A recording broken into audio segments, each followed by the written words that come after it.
There's a reason that some people make insane gains with calisthenics, while most others struggle for years. And the latter used to be me. I was frustrated with how I was looking in the mirror, wondering when those precious muscles would show up, until I discovered these 5 calisthenics hacks that took me from 0 gains to building muscle over 3 times faster. And these same hacks have worked with thousands of my students. So let's get started with number 1, and that's to train less. What?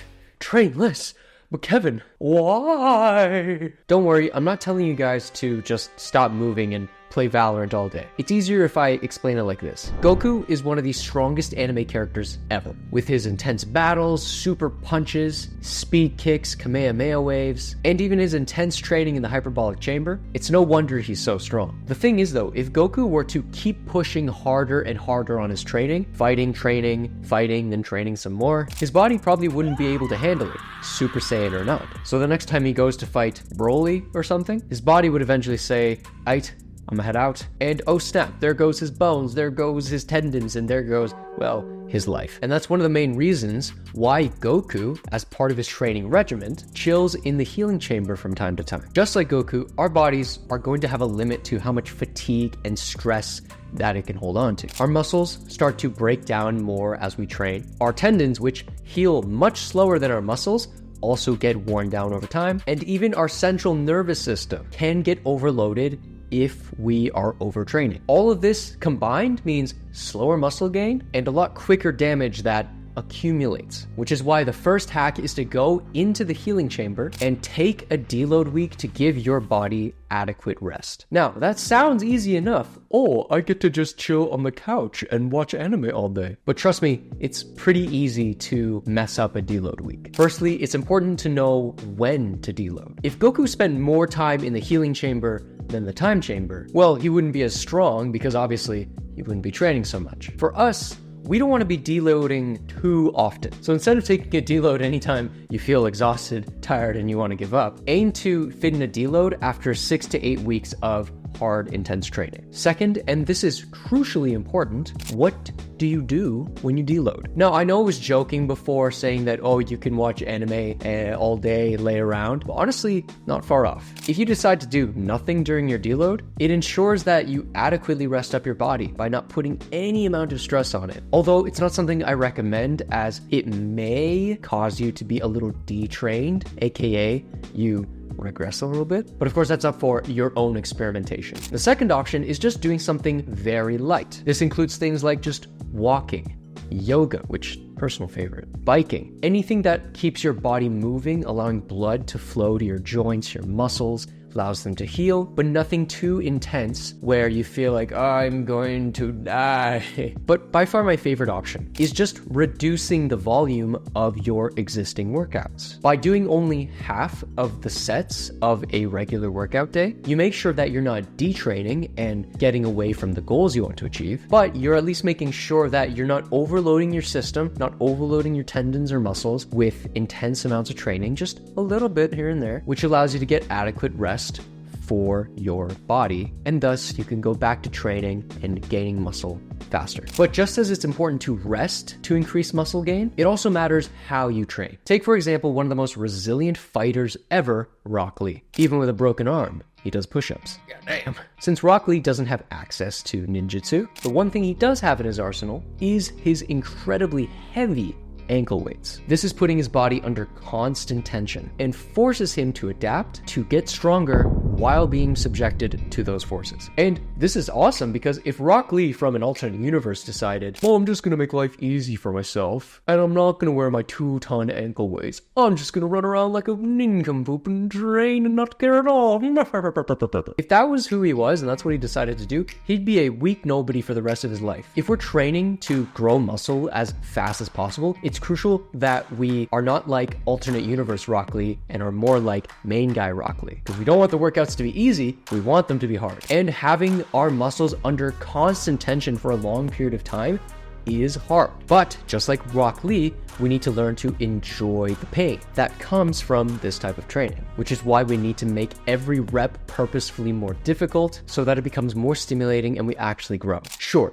you can do 10 reps of regular pull-ups at a regular pace and it'll probably be pretty good. But if you made each rep last 5 seconds, going painfully slow on each one. It's going to be way harder, it's much more stimulating, and you're probably going to do less reps. But doing so is going to be far better for muscle growth since, just like Rock Lee's training, you're putting your muscles under this constant tension for a longer period of time. This is known as time under tension, and increasing this is what stimulates the muscle growth far better than any number of reps can. Now, if we're talking about incredible amounts of speed for muscle building, you probably wish that you were that muscle villain guy from My Hero Academia. Obviously ripped, he can generate muscles at will. God, I wish that were me. But that's not the person we want to look at. Instead, we want to look at his direct adversary, Midoriya. Deku, the man himself, with the broccoli hair. Midoriya is probably the face of anime protagonists that go beyond their limits, especially during his fight with the Muscle Man. During the fight, he was giving it his all, breaking his arms, his legs, trying to protect that little boy Kota from being absolutely annihilated. And he got bested. Muscle Man really pushed him to the point of exhaustion, where he just couldn't move anymore. But even when he had nothing in him, even when his body had completely given up, he was still able to muster up whatever energy he had left, no matter how small it was, and do a 1,000,000% one-for-all Detroit Delaware smash, which in my opinion makes no mathematical sense. But it is because of these moments that he got so strong so fast and became one of the best heroes in the show. So if you want your muscles to grow faster, you should think of yourself as Midoriya in this scene, so that when you reach your limits and push past it, that's when you guys are going to truly grow. At the end of a set, when you've pushed yourself to failure and you've got nothing more to give, you can't even do a single rep at full range of motion, you still keep going. But Kevin, how do I keep going if I can't keep going? Listen,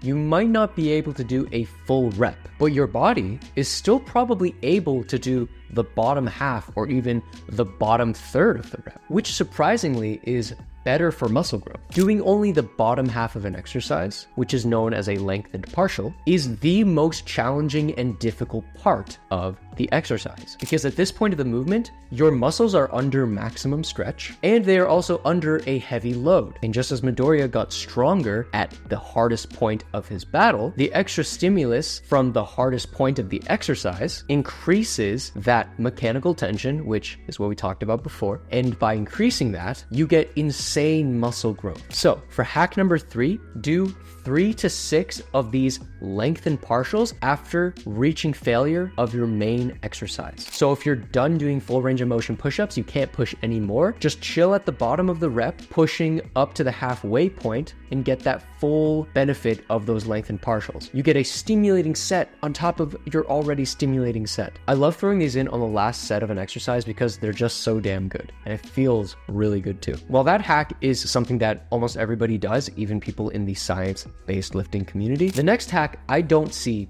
anywhere because I think I discovered it by accident. Back when I started working out, I was obsessed with hitting 10 reps to failure. I thought 10 was the magic number that I had to hit in order to make gains. Even when I was physically unable to hit 10 reps, I still wanted to hit that number. So what would happen is that I would hit, say, 6 pull-ups. Then I'd be like, okay, I gotta hit 10. So I walk over to the end of my bedroom and then touch the doorknob, go back, complete maybe 1 or 2 reps, then repeat the cycle until I hit 10. And I didn't realize that I was the only one that did this until I started going to the gym with a buddy. I hit 8 reps on the pull-ups. When I got down, because it looked like I reached failure, my buddy was like, "Oh, yeah, good job, man," holding up a high five, and I left him hanging because I jumped back on the bar and finished with 2 reps. He was like, "Dude, why did you do that?" And I said, "Do what?" He said, You're already done. Why'd you go back and do more?" And I said, "Because I wanted to hit 10. And apparently, this was revolutionary for him, saying that you're going to hit a rep number no matter what, and just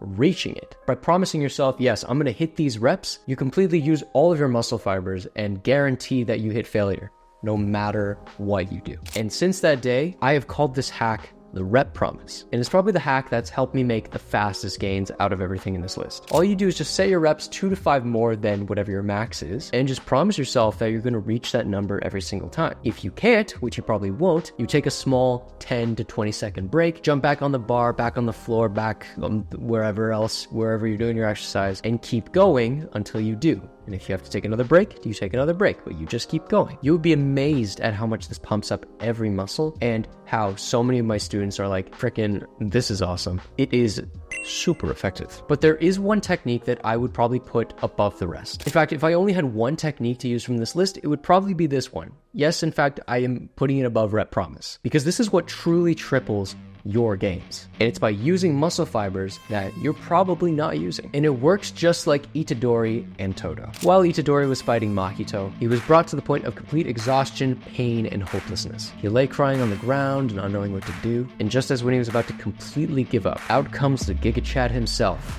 Todo, stepping up to the plate, taking care of Mahito while Itadori was temporarily down for the count, and thus helping to obliterate Mahito. Your muscles work the exact same way. Within you, there are two wolves. Within you, there are two different types of muscle fibers. Your slow twitch, your fast twitch, and actually a bonus third one that's a mix of the first two. As you perform a large set of reps, your slow twitch muscle fibers, which are activated first, will eventually start to give out in fatigue. But you don't just collapse to the floor, because your body is pretty smart. Once your slow twitch muscle fibers are completely gone, they tag team your fast twitch muscle fibers to take their place and continue the movement. And it will continue doing this until you've gone through all three of your different muscle fibers. The best way to achieve this effect and triple your gains is to, once again, do an Itadori Toto style tag team. First, you start with your main exercise. Let's say that's pull-ups. Once you reach failure and you're positive that you can't do any more reps, tag in an easier variation of that main exercise. This could be pull-up negatives. Then you're going to rep those out until you can't do anymore, and then repeat the process one more time by throwing in another easier variation,